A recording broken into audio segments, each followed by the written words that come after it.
ফেরি ডলগুলো এই রকমের প্যাকেটের মধ্যে থাকবে। একটা হচ্ছে গোলাপি কালার আর একটা হচ্ছে গিয়ে এই স্কাই কালার।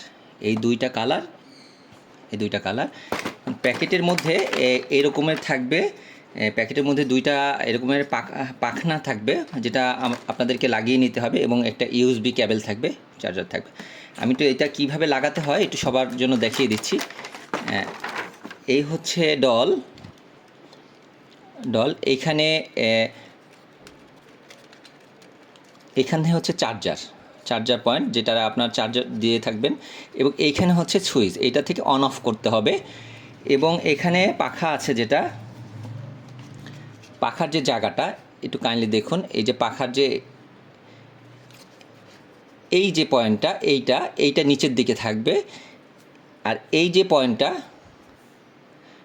এইটা উপরের দিকে থাকবে। এই যে উপরের এইটায় জাস্ট এইভাবে ঢুকাইয়া এইখানে একটু চাপ দিয়ে এইটাই গর্তটার মধ্যে ঢুকাই দিতে হবে। পাখাটা কিন্তু লেগে গেছে।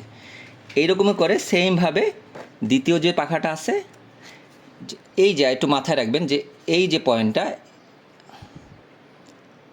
এই পয়েন্টটা হচ্ছে নিচে রাখবেন, এই পয়েন্টটা হচ্ছে নিচের দিকে রাখবেন, তাহলেই হবে। এই পয়েন্টটা নিচের দিকে রাখবেন এবং এইটা উপরের দিকে, আপনারা দেখলেই বুঝতে পারবেন।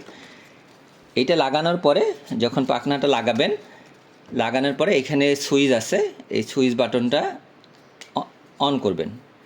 এই অন করলেই লাইট জ্বলে যাবে এবং কিছুক্ষণের মধ্যেই পুতুলটা চলা শুরু হবে।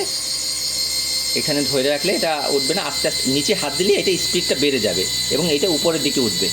জিনিসটা যদি ফ্লোরে পড়ে যায় তখন আপনাকে কি করতে হবে, তখন একবার অফ করে আবার অন করতে হবে, তাহলেই আবার সে চলা শুরু করে দেবে।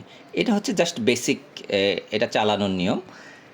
আর অবশ্যই চালানোর আগে ফ্যানটা অফ করে নেবেন, এবং যদি যে রুমে শোকেস টোকেস আছে সেটা একটু অ্যাভয়েড করার চেষ্টা করবেন, কারণ বাচ্চারা তো দেখা গেছে ওইটা ধরতে গিয়ে সব কিছু একদম ফেলে টেলে দিল, তখন একটা ঝামেলা হয়ে যায়। এগুলো আমাদের এক্সপিরিয়েন্স থেকে বললাম। থ্যাংক ইউ, আসসালামু আলাইকুম।